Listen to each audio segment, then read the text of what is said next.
Hello and welcome to the Manchester is Red podcast, and we're back in the studio today.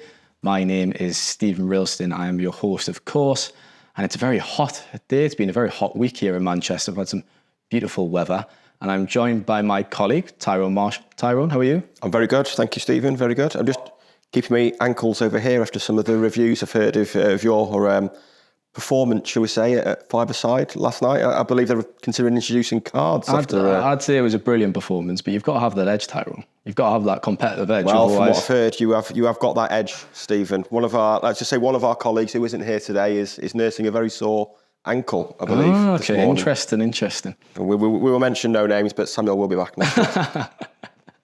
We'll get Samuel's take on that, I'm sure, next time we're on the podcast together, all three of us. Anyways, Tyrone, plenty to get into this week. It's been the international break, but Manchester United, there's always stories. It's been a busy news cycle, I'd say, since that Arsenal game. We'll first just address the elephant in the room, really, the Antony story. There was allegations made against Antony earlier in the week, and before that as well, from his former partner, his ex-girlfriend, in the Brazilian media. And the club responded to those allegations on Wednesday afternoon. They released a statement. I'm just going to read it out to begin the pod.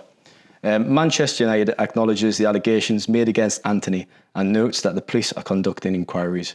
Pending further information, the club will be making no further comments. As a club, we are taking this matter seriously with consideration of the impact of these allegations and subsequent reporting will have on survivors of abuse. Now, since that statement was released by the club, obviously another two women have came forward to make fresh allegations. Just a quick word on this breaking story, because it's obviously been leading the agenda really this week regarding the club. I mean, it's disastrous for United, really. Looking from a United point of view, obviously the allegations are very serious and need investigating, as they are being done both in Manchester and in Sao Paulo, and obviously if there's any basis to them, then it's incredibly serious. Looking at it from a United point of view at the moment, it is disastrous. This is an issue that's been bobbling away for a little while. I think the Gabriella Cavillan, I think it is, the first person I did the interview on Monday, has made these allegations previously, earlier this year, June, I think at least, and maybe before that. So it is something United have been aware of. It hasn't picked up much traction over here, but obviously the investigation by UOL on Monday did. When Brazil dropped him from their national squad, it really put the pressure on United. At that point, United were directing any media who inquired basically to Antony's own statement on Instagram, which he's made two now. He did make one. I think he went to a police station when he was in Brazil over the summer to give his version of events. And then, they released that statement on Monday. Interestingly, I asked, and I think a few other people asked as well, if they could confirm he was available for selection, and they wouldn't confirm that on Wednesday, which I think kind of tells you the position they're in at the moment. They said the statement speaks for itself. It's what they want to say. It doesn't mention that he's not available, so we presume he is. But there's two more women that have come forward now. I think the pressure is definitely building. Had domestic violence charities come out and say he shouldn't be considered for selection.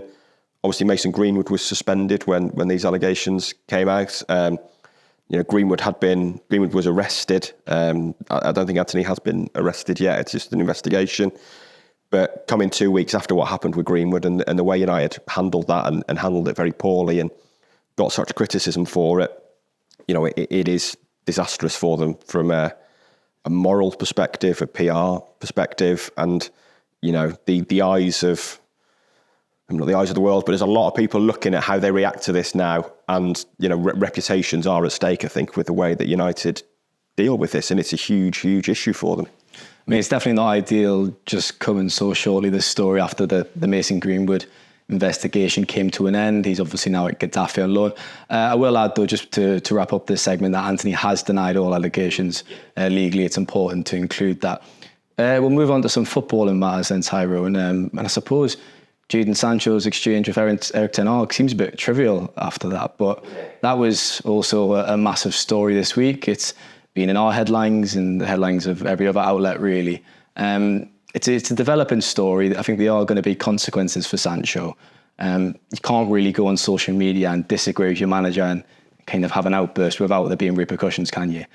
Where do you see this unfolding for Jadon Sancho? And is there a way back from now into this United squad? Because we saw Cristiano Ronaldo and he's now in Saudi Arabia, but on the other hand, we saw Garnacho and Marcus Rashford be disciplined and they're back in the squad, aren't they? So how do you think this one's going to play out? They were. I mean, their issues were lateness rather than something as explosive as this. I mean, it feels typical of the way United's season is going and the last month is going, that, you know, it's 8 days when we're recording this until the next game, and we don't know if a £73 million winger and an £85 million winger are actually going to be available for selection. It is a mess, and the Sancho thing especially is a mess.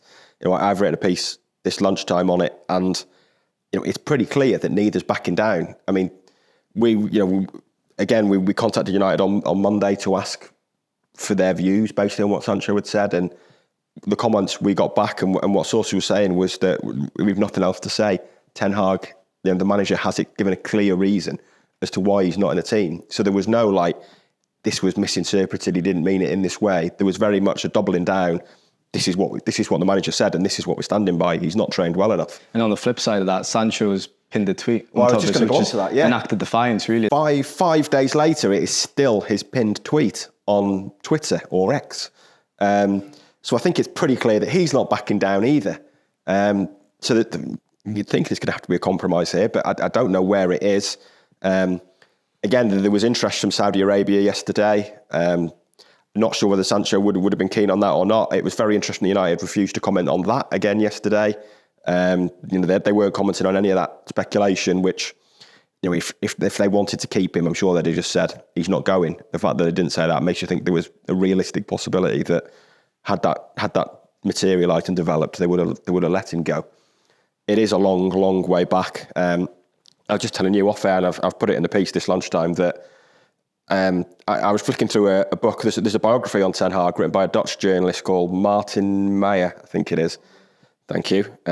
He might not think that Ten Hag was interviewed for, that came out just after he'd got the United job. And I was flicking through it last night to see what he'd said on kind of cases of this kind of thing and in discipline before. And there was one chapter talking about Andre Onana failing a drugs test at Ajax, as we all know. And Quincy Promes, who was a winger at Ajax, who was actually charged with attempted murder for stabbing his cousin in the knee. So, you know, certainly Ten Hag's got some experience of dealing with this sort of thing.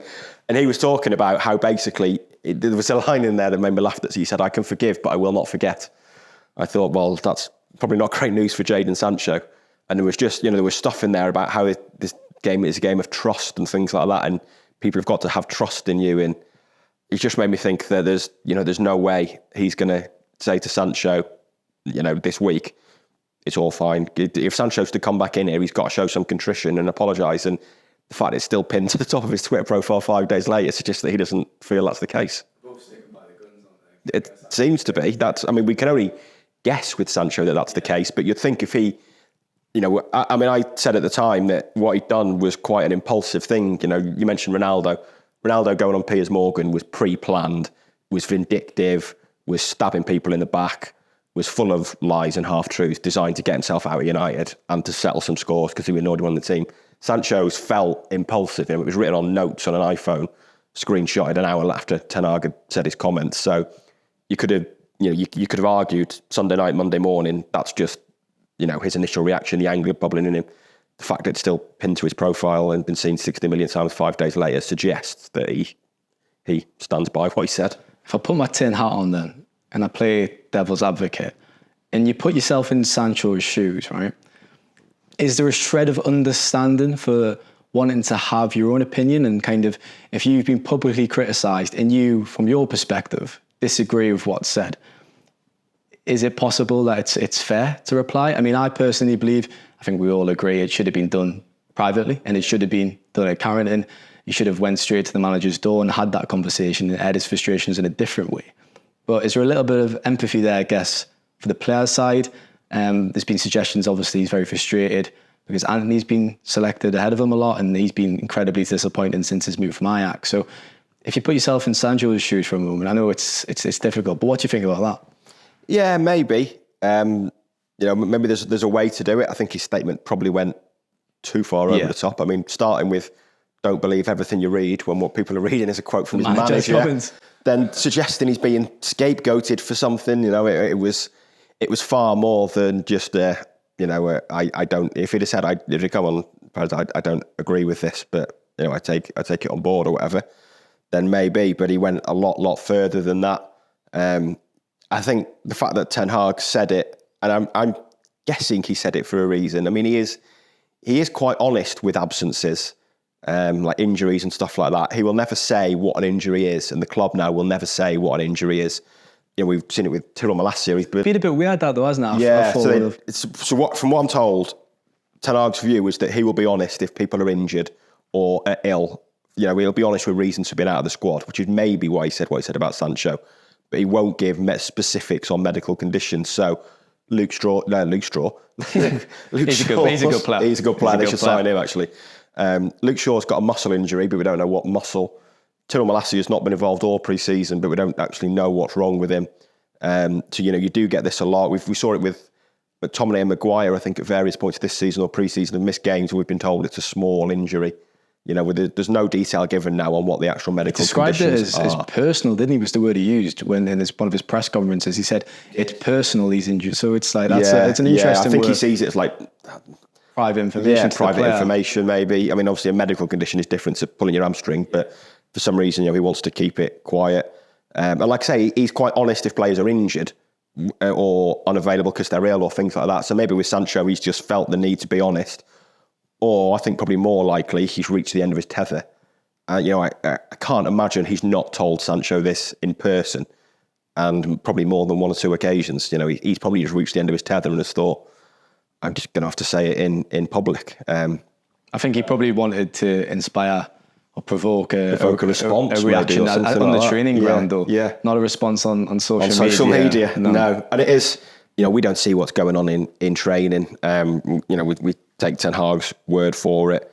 From the bits we hear, he's very inconsistent in training, and there was suggestions around the England camp in the Euros as well that he was pretty inconsistent when the move to United was brewing. So there does seem to be some form there. What we do see is on the pitch, he's hugely inconsistent on the pitch. You can count, I think he's played 82 times for United now. You can count the number of really good games on one hand. So it would be no great surprise if he was doing exactly the same thing in training. It's been suggested, obviously, some interest from Saudi Arabia. I believe their transfer window might shut tonight. Last night? Yeah. There you go. So that ship's gone then. That ship sailed regarding Sancho. If we look at his, like you just said, his time at the club in a nutshell, it's just been so disappointing, hasn't it? We've talked about him at length on this podcast, to be fair. I remember a conversation a little while back and we were discussing what fee would they get? What kind of fee would they get for Sancho at this point? Which is even more interesting now this has happened. But you take yourself back, it's 3 years ago now, Ty's in his third season at the club. This was a player who came from Dortmund with such an amazing reputation. We saw all the clips of him. I mean, the games, when you watched him in the biggest games, he would dazzle. He was in the England squad. He's not been picked for international duty, obviously. I don't think he's been picked for around a year and a half now for England. Is it around that now? Is it the Euros as well? Was it the Euros he last played for the country? It's the Euros. I'm not sure he's actually been picked as a United player. I think it might be the Euros. Are we ever going to see that player again? Because I have my doubts personally. I mean, he's 23 years old. That's the thing. So there's still ample time to kick on and get his career back on track. But I've got my doubts, really. Yeah, I have, to be honest. Something needs to change. Something needs to give. There was so much excitement when United signed him. They tried to sign him the year before. He was such a thrilling player. Not far off the levels that Jude Bellingham was, or the excitement levels of Jude Bellingham this summer when he went to Real Madrid. Hojlund and Sancho were the three at Dortmund. Exactly. And the excitement around Bellingham this summer, I think, was similar to Sancho in 2021. And to think that United was signing an English winger who was 20 at the time, I think, for 73 million, and he'd never played for England under them. And now, I mean, he's so far out of the England picture now. I mean, they'd probably need 15 wingers to get injured before we had a look at England duty. And they've got a lot of wingers as options. I mean, Harvey Barnes would probably get in the squad ahead of him at the moment, Stephen. He keeps getting a mention on this podcast. Harvey Barnes, he was when Samuel was in, he got a mention. So yeah, it's very difficult. I mean, we've talked about this podcast before. One of the highlights of the pre-season tour is always having a sit down with Ten Hag away from the cameras, these days every press conference is filmed. It's all very formulaic and formal in front of a camera. Pre-season, the written press, we always get a sit down with him, just chairs like this, round in a circle, and a bit more informal. And a few of us asked him about Sancho in the summer, and I asked that question that you just kind of mentioned, really, is that what's gone wrong? Because he looks a very different player to the player we saw at Dortmund, who would take players on, run at players, was so confident. And, I think I said, is he a different player, or is it just a case that it's a different level? And he kind of nodded furiously in agreement with me and was like, he basically said, it's the Bundesliga's good preparation for the Premier League, but you've got to step up at that point. And he also said my vision was a little bit grey, apparently, and that Sancho, he didn't think he was too dissimilar a player to the one who was at Dortmund, but maybe he was having a poppy for wearing glasses there. Possibly, yeah. Maybe I need to go get a new prescription, possibly. But it did, he did kind of defend him, and he said, your vision is grey. He's not that dissimilar to the player that was at Dortmund, but I'd love to know privately if he still holds those views, because I think everyone who watches him thinks he's absolutely nothing like that player. You thought when he signed he'd be the winger one of those wingers that starts to run and you hear the clack of seats at a stadium if people want to see it, but there's just no excitement watching him play at the moment.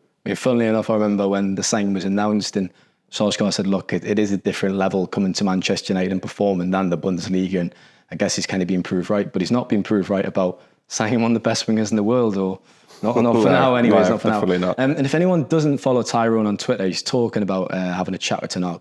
Go across, check out his Twitter, because his new profile picture is fantastic, isn't it, Ty? Oh, it is. It's smart. Yeah, it's nice. You cover photo as well. Samuel told us to check it out recently. Yeah, no, that was one of the David McDonald. I was going to say, was it that David? Took that picture. Yeah, it was after the Arsenal game when Ten Hag didn't do a post-match press conference, but he stopped in the mix zone just for an informal chat with us, and it was just me and the photo was just me and. I think, as David McDonald said when he put it in the tour group, two great footballing minds in the chat. So that's one way of putting it. So that's the caption. That is one way of putting it. Yeah. And if you're watching on YouTube, obviously the listeners on the podcast won't be able to see, but we've got a few props in the studio today. It probably looks like a set of I'm a Celebrity with the flowers and stuff, but we'll get a photo of Ten Hag in Tyrone frame behind instead. I'm sure the viewers will love that. Anyways, I can lend you the one that I've got at home. I hope it's signed. That would be very weird. You can't do that as a journalist. We'll be back in a moment for part 2, but that's it for part 1.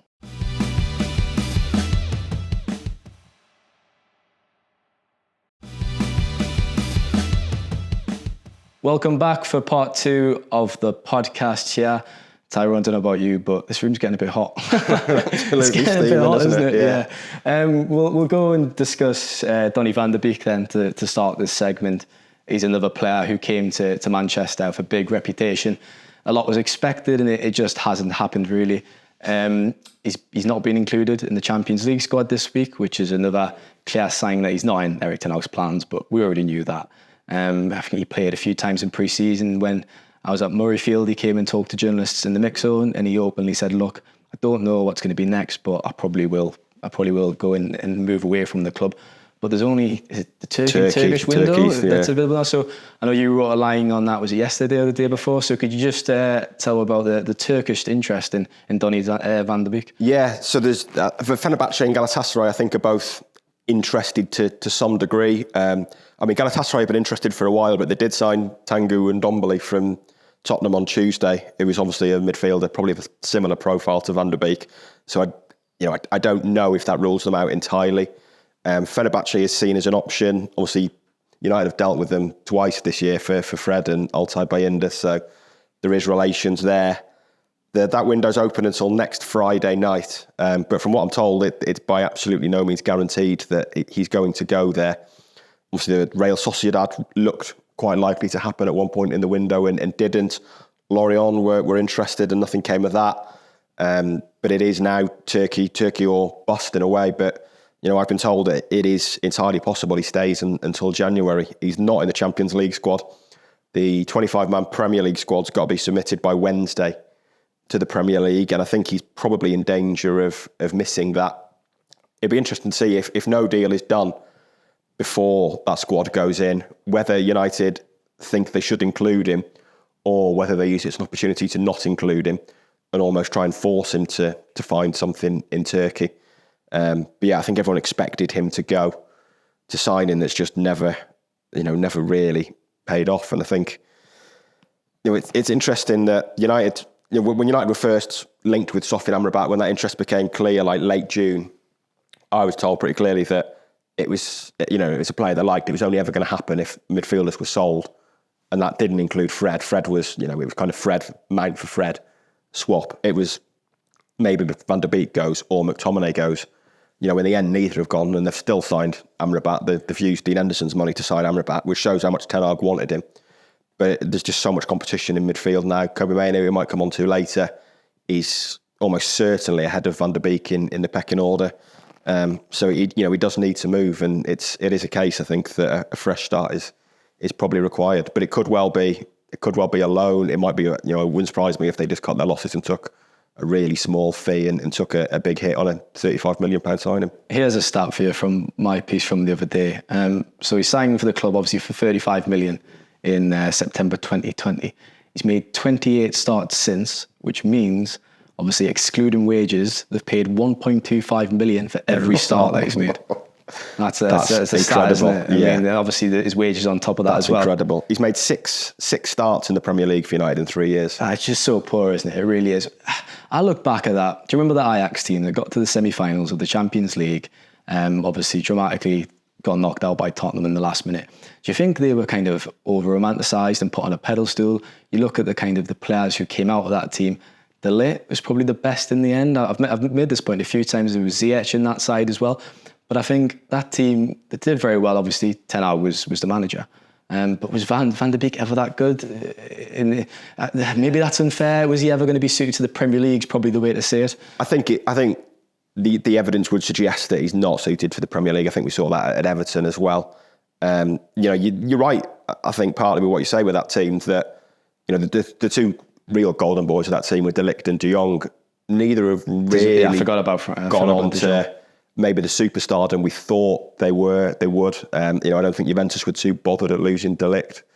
De Jong obviously could have come to United last year. I think he had quite a good season for Barcelona last season, but I think people would now have expected him to be one of the best midfielders in the world, if not the best. And he's not the best midfielder in Barcelona. Why is that team always spoken about? Even now, you see your football and hipsters drinking the cappuccinos, the hats on, and reading Mundial, and they still talk about that team. And do you remember Villarreal got the semi-finals? Yeah. No one's going to talk about them. You do sometimes get, and I think Brighton might be a case of this as well, where you get a group that it just works brilliantly for, and also you get a set of players who know their tactical instructions so clearly that the system just works for them, and you take that out and it doesn't necessarily work as well. And I'm going to be fascinated to see with Brighton, like Caicedo, who's had a pretty ropey start at Chelsea, and those players who are going to leave Brighton and move on now, Ferguson inevitably, and Enciso probably, Mitoma perhaps.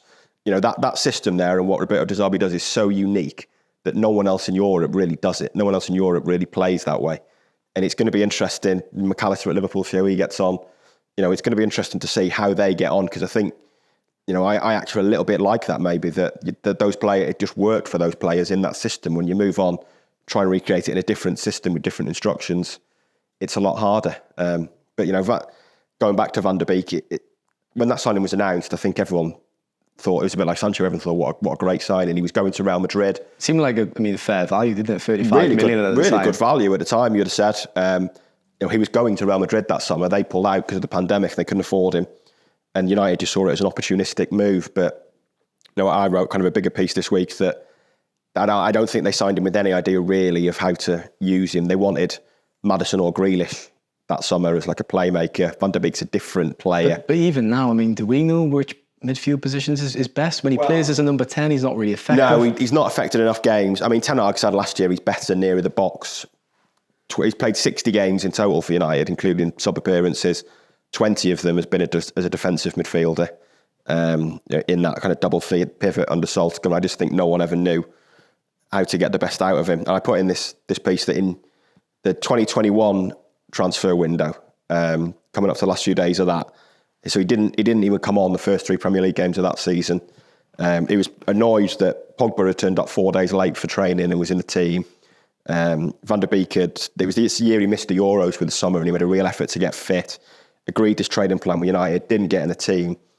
2 days before the end of the window, his representatives were told by executives at United, you can find a club on loan, you can go on loan. 2 days later, on deadline day, Everton want to sign him on loan, and Solskjaer vetoed it, which just shows that no one at the club knew what to do with him. One department wants to sell him, the manager wants to keep him. Solskjaer messaged his representatives the day after and said, I'm committed to making it work and showing that it was the right decision. After that, he gave him 2 more starts in the Champions League game at Young Boys when he came off at half-time, and the Carabao Cup against West Ham. He didn't give him the chance to prove himself. And I think there's an argument he was just never suited to the Premier League. The fact that Ten Hag's not been able to get anything out of him here is probably an indicator of that. I mean, maybe it was too far gone by then, but it has been a disaster. And I just think, that story about, United's executives telling him you can go, 2 days later the management telling him you can't go, just shows, it feels like a neat metaphor really for the fact that no one knew what to get the best out of him. But he's got to take responsibility as well, because like you say, he's not been good enough when he does get a chance. I mean, there's been 4 managers, Solskjaer, Carrick, Rangnick and Ten Hag, and if anyone was going to improve him and get him back on track, it was going to be Ten Hag, wasn't it? And it hasn't happened. So bottom line, he's just not worked out, and he's probably not good enough for Manchester United in truth. Someone who is possibly good enough for Manchester United, or hope he is, Kobbie Mainoo, who's done all the right things. I've written a few pieces. When you talk to people around the player, they paint an image of a very grounded, likeable young man, and you see him talking in interviews with club media. I've watched a lot of him for the under-21s last season, and I thought it was a pleasure just to watch his development really month on month, and you could probably tell he was going to be the breakout star of this pre-season. I was told before they went away on tour that he was going to be part of the first team squad, that he wasn't going out on loan, and I think that was reflected in the team selections when you and Samuel were out there. I mean, he started against Leeds, against Lyon in Europe, and then came against Arsenal, didn't he? And he performed against Declan Rice, Kai Havertz and Martin Odegaard, and then he played against Real Madrid as well. Got injured in that game, obviously, unfortunately, which was not good to see. But his return's probably going to be imminent now. He's been dropping little hints on social media. It's going to be fascinating to see whether he can kind of make an impact on that team, isn't it? Because I thought it was quite significant. Ten Hag name-checked him in a press conference the other week when he was asked about Casemiro, and he brought up Mainoo. So I thought that might have some significance. What do you think about that? Yeah, I think he's going to get chances this season. Like you, I was really impressed with him in pre-season. I thought starting him against Real Madrid was a huge statement, really, and it was crushing for him, really, that he only lasted a few minutes before he got that injury. And I think had he stayed fit, it wouldn't surprise me if Scott McTominay wasn't here anymore. I think that was a major influencer in United, keeping him. That and the fact that no one really firmed up their interest that much. But I think it's going to be interesting where he fits in that midfield, because, like I say, he was name-checked along Casemiro. You've probably got Casemiro, Amrabat, McTominay and Mainoo who can all play that holding role now. So it's going to be interesting to see how that pecking order works out. It wouldn't surprise me if he got more games than McTominay. I think Ten Hag does really, really like him. We were talking on Monday's podcast about Ten Hag's approach to the academy and the number of sort of 20, 21-year-olds he's sold over the last 2 summers is incredible, really. But he strikes me that he's very much, this is the standard you've got to reach, and if you don't reach it, you're not going to be in the squad. He'd rather sign Reguilón than play Fernandes, because Fernandes isn't there yet. Selling James Garner last year, selling Zidane Iqbal, Charlie Savage, Ethan Laird, plenty more this year. Real consideration was given to selling Hannibal. It wouldn't have surprised me if it had given consideration to selling Ahmad. If he hadn't, obviously he got an injury very early in pre-season, but I think that would have been on the table potentially this year if he hadn't impressed.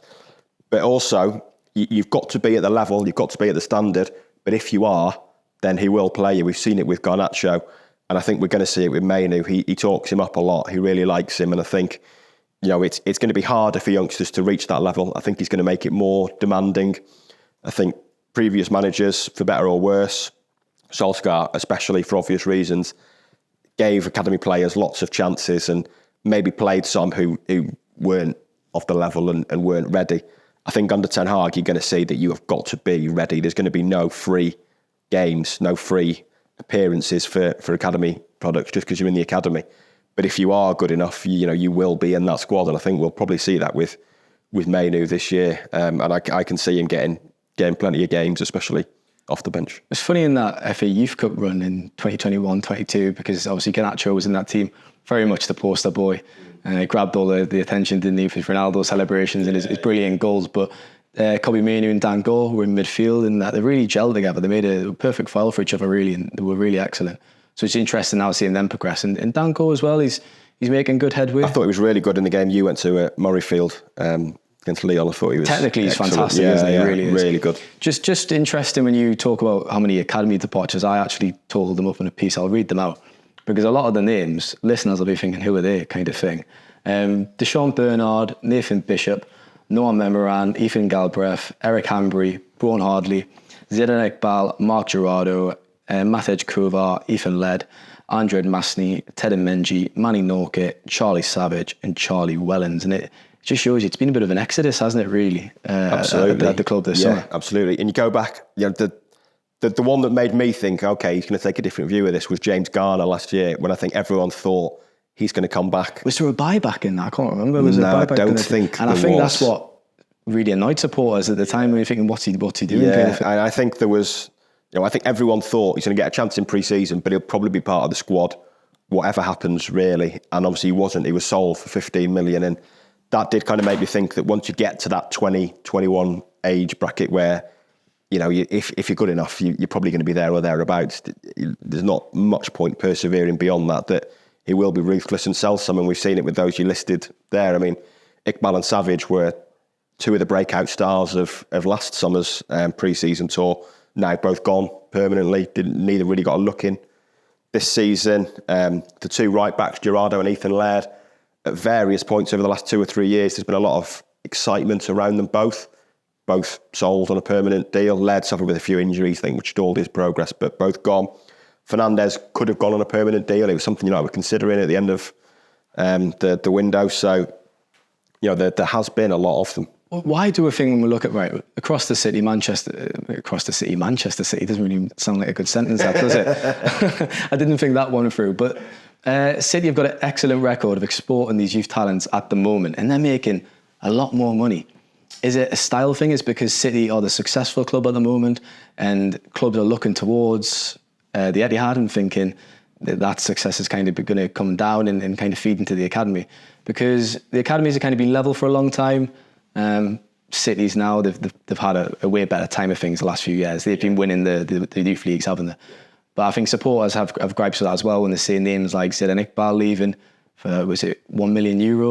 And then they look across and is it Gavin Bazinu, for example, who's 15 million or whatever at Southampton. So why do you think that is? I think partly it's because City's academy is basically seen as the Harvard of football at the moment. There is a kudos attached to having come through that academy. I mean, the money they make from academy sales is unbelievable. An incredible business model that they've got. They almost fund the first team, don't they? With academy sales. Yeah, it does essentially. Every year they pull this off with huge sales from the academy, just sell 4 or 5 players.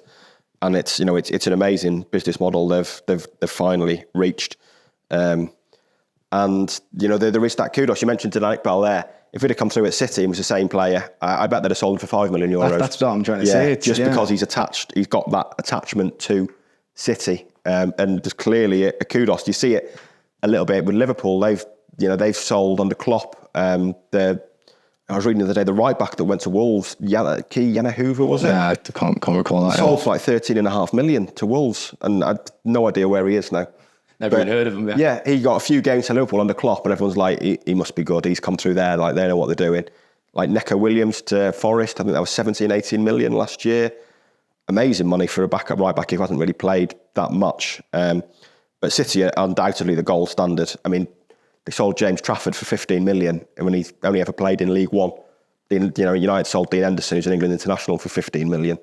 They sold Bazunu last year for 12 million. That's 27 million in 2 summers for 2 keepers who've never played a first team game for City. It's insane when you think about it. You put it like that. It is insane, and it's an amazing business model that they can make 70 to 100 million pound every year just through selling academy players, and it essentially funds the first team transfers.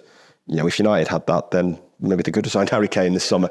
But it is, the departures you've all mentioned there have been pretty low fees. I think there's buybacks and sell-on percentages there, but I think the reality is at the moment that United's academy just doesn't have that same kudos and gold standard that City's does. And I think it's probably being borne out. I mean, they won that Youth Cup, but it's been a while since an academy product really came through, and you're probably looking at Rashford for the last real homegrown one. Maybe McTominay, I guess, to be fair.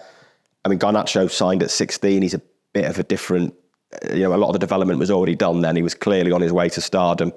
Hopefully Mainu will get there, but United haven't been producing the players in recent years that makes people think, right, anyone who spent 10 years in their academy knows what they're doing. They're worth signing. So, the next challenge is not just selling these youngsters, but getting good money for them. I think Rashford and McTominay and Henderson were all part of the same year group, I think. Or maybe now, I think Hendo, was he? Not far off. Henderson's 26. Henderson the year below? No, Rashford's 25. Right, I was there above then. McTominay's 26. Because I know when you read interviews with them, they always kind of talk, obviously, the mix on the year groups, but they always talk about coming through together kind of thing. We'll leave it there for part 2. We'll be back in a moment for part 3.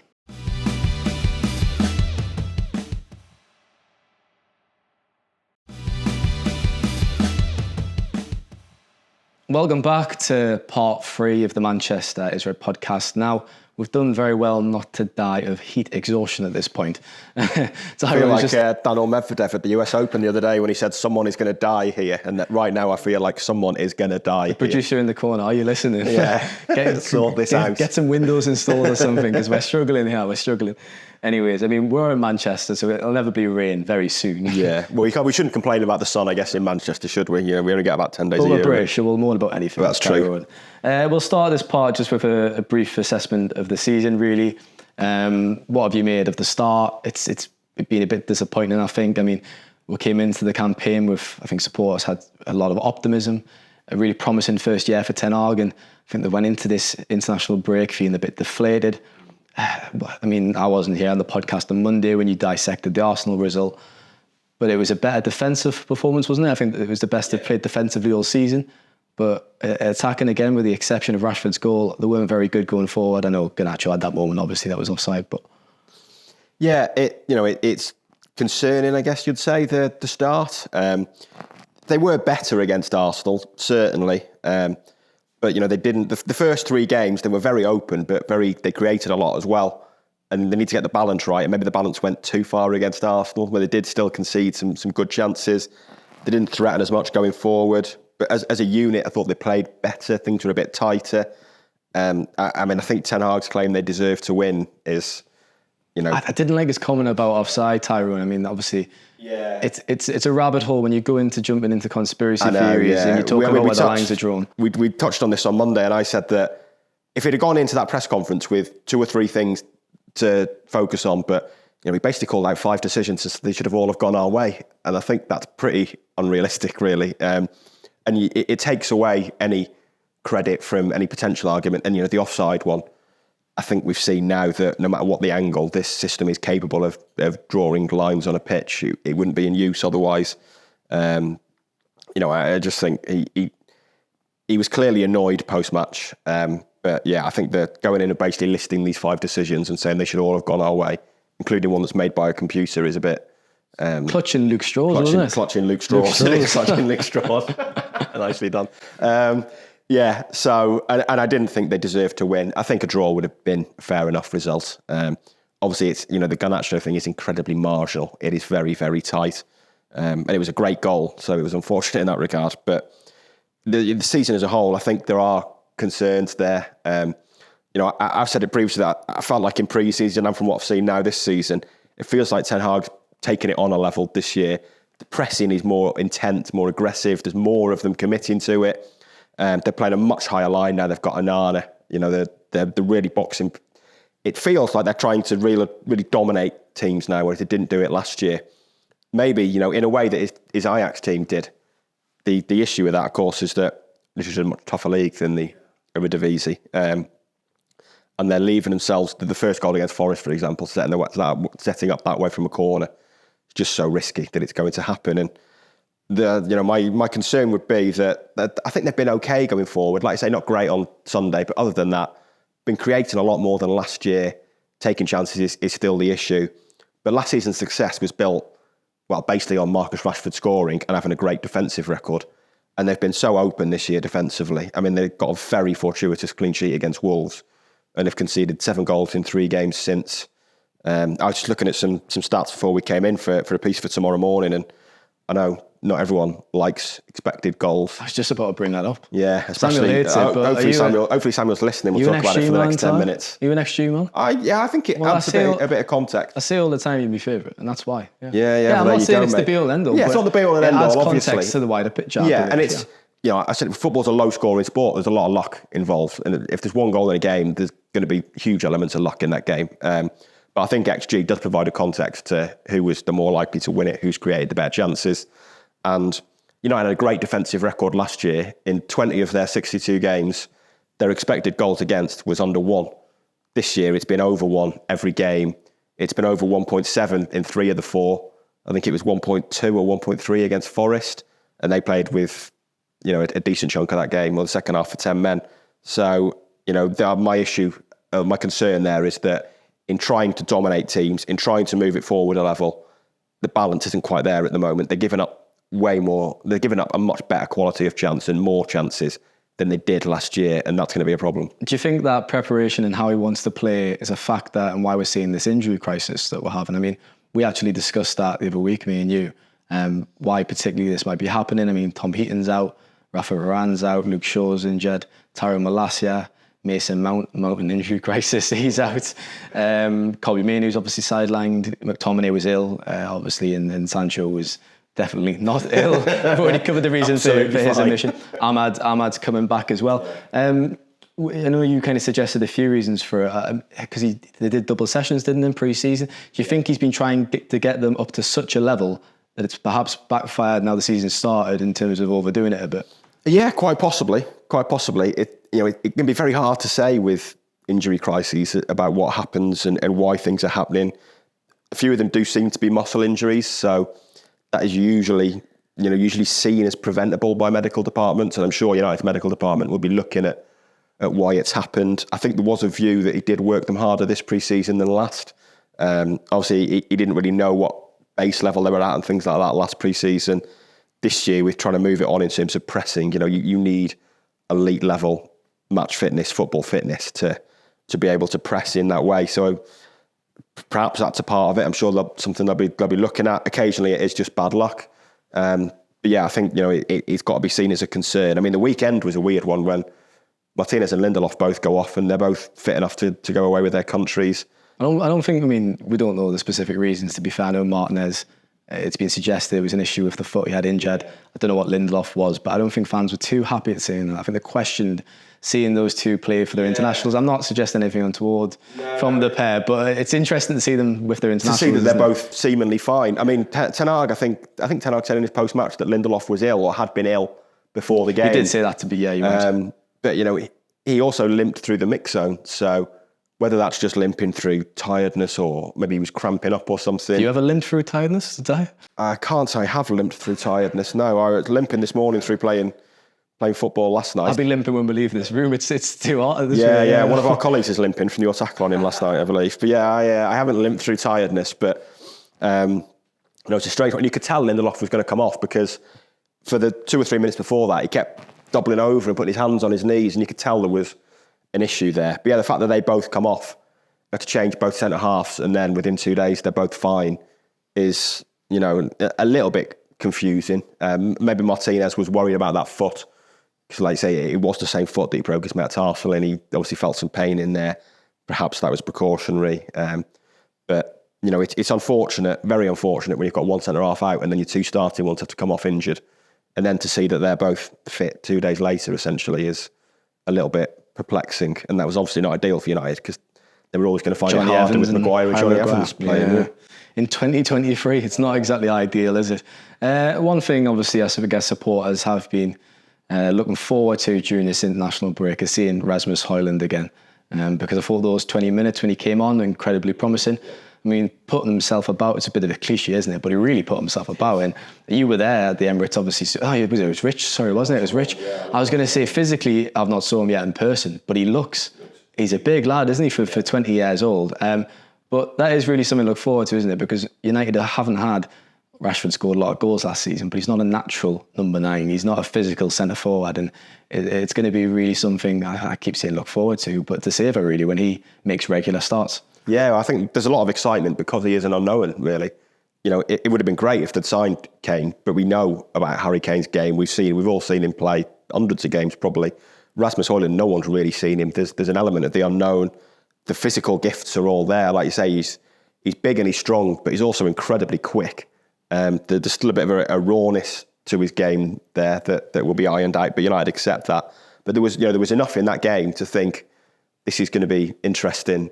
I actually thought, I asked Ten Hag in the Sunday section of his press conference for Arsenal about Ten Hag, about himself, about Hojlund, and there was a few questions about it, and he was talking about, someone asked him about his mentality. I think it was, how would you describe his mentality? And he was like, he is brave. He was like, anything else like about his character? He's like, he is brave. That is all you need, or something like that. And he's like, oh. And then I asked him about the pressure of, the pressure of leading the line for United has destroyed careers here of players with much more experience than Hojlund. What do you think he can do it? And he talked again about his personality and stuff, and how he'd come into training and given everyone a lift through that personality. And you could kind of see that on the pitch. You could see that bravery, and straight away he went looking for Gabriel, who, he's probably Arsenal's biggest, toughest centre half, and was like, let's have some of you then. I really liked that. I liked that. And you could see what Ten Hag meant by that bravery and that personality, and he does look the type of player that will just give others a lift by being on the pitch. He's got something about him. He's got some character there. He's got some bravery, and the technical gifts are there. Some more will come. The physical gifts look there, but mentally and personality wise as well. You look at him and you think, yeah, he looks up for it. He looks like he's really got something. I mean, after an afternoon of dealing with Antony Marshall, I bet Gabriel and Saliba knew they were in a game. They were in a game, when totally different. I think that was the main thing, wasn't it? I'm hoping next week, we'll come on to Brighton next week, but I don't know if Hojlund will be fit to start. Hopefully he will be. And Evan Ferguson obviously pulled out the Ireland squad as well. But, it'd be great to see those two starting in the same game. Two powerful strikers. Yeah, and very similar in a way. I think Ferguson's still 18. He looks an unbelievable talent. But they are both quite similar. Old school in a way, number 9, really big and physical. It's interesting how a traditional number 9, it's been a bit of a renaissance after years of kind of playing false like nines. Guardiola's false 9. But they've come back now, haven't they? But they're coming back in at that age group. There's none, like United had to sign Hojlund in a way because it was only Kane and maybe Osimhen that are guarantees. Beyond that, you're like Kolo Muani or Ramos. There's both have ended up at PSG, I think, but they're both. I mean, they're a level below, and they're players who should be kind of at their peak now. So you're kind of looking at that younger bracket, and Hojlund and Ferguson arguably look the two. I mean, I think Ferguson looks just a ridiculous player. Some of the finishes, the finish for his second goal last week against Chula, I'm sure you'd like to relive it, but it was just incredible the way he made it look so easy. And I'd really look forward to that game on Saturday if they're both starting, because I think those two could be the next kind of big centre forwards coming through. I interviewed Hojlund's former coach at Copenhagen this week. The feature has to come out tomorrow morning, so if you're listening to this, check it out. But one of the few things he said was fiercely ambitious, fiercely hardworking, and just raw power. And how to be fair, at the start, by the sounds of things, he struggled to control that power. And eventually, obviously, developing, went to Austria and Italy. And I mean, his rise it's been meteoric, really, hasn't it? Like, it's been remarkable in the space of, is it 20 months, I think? Basically, yeah. When United confirmed to us that the deal had been agreed, we were actually at their training base in San Diego on tour, and we were looking through it. And, I was reading out the numbers to the others, and 1.7 million euros from Copenhagen to Sturm Graz in January 2022. 6 months later, 17 million euros, I think, to Atalanta. And then a year later, was it 85 million euros, I think? Yeah, well, 72 million pounds, wasn't it, in the deal with? So probably around sounds that's right. Incredible. In 20 months, like you say, from 1.7 million euros to 17 million euros to 85 million euros is remarkable, really. But yeah, there does look a real player there. There's a story he told me that I had a meeting with him when he was around 18 years old. And at the time in Copenhagen, pressing the ball was a big thing, just like most clubs. And he said, look, Rasmus, you need to start pressing better. Like, otherwise you're not going to make the first team. Apparently he just looked at them dead in the eye and went, I'm just not fond of pressing. And he laughed at that story because if you look at him now, it's his main attribute, really, isn't it? Well, not one of. I mean, he's fantastic. He just keeps on running. And it's going to be such an asset to the team, isn't it, at United? I think we'll skip the international guff, Ty, because, I mean, I'm not sure if any of the listeners really want to, Johnny Evans scoring both sides. Both sides at both ends, an own goal. Oh, he scored an own goal as well. And at the other side of the pitch. Hojlund played, obviously, of course. He didn't score. Amrabat, of course. Yeah, got injured. Is injured. Bit of a strange one that I've asked United about it earlier. I don't think they've messaged back once, but not second time yet. But there was some rumours on social media this week that he was actually out for 6 weeks when they signed him, which United have shot down. But I've been told that he was fully fit when he signed for United and when he went to Morocco. So seemingly he's picked up a new injury with Morocco. So it's the club is cursed. So it is kind of a wait and see there, because I just presumed it was a case that he's not out for 6 weeks, but he's turned up with some kind of niggle. He's gone to Morocco and now he's said hello and come back. But it sounds, from what I'm being told, that he's essentially was past fully fit when he came to United, ready to hit the ground running, and has now gone to Morocco and maybe pick something up. But hopefully we'll get to the bottom of that and keep an eye on the MEN for a story on it. We'll end that podcast there, Ty, because I do feel like I am a celebrity. It's that humid down where they film in Australia, isn't it? Yeah, definitely. I've banged on about the heat, but thank you very much for your time. I've enjoyed it. No problem. Thank you, Stephen. Very good. And thanks to listeners as usual. Head across to YouTube, where we're ticking over nicely with the subscribers. Apple, Spotify, etc. All your usual audio platforms as well. Have a fantastic weekend and take care.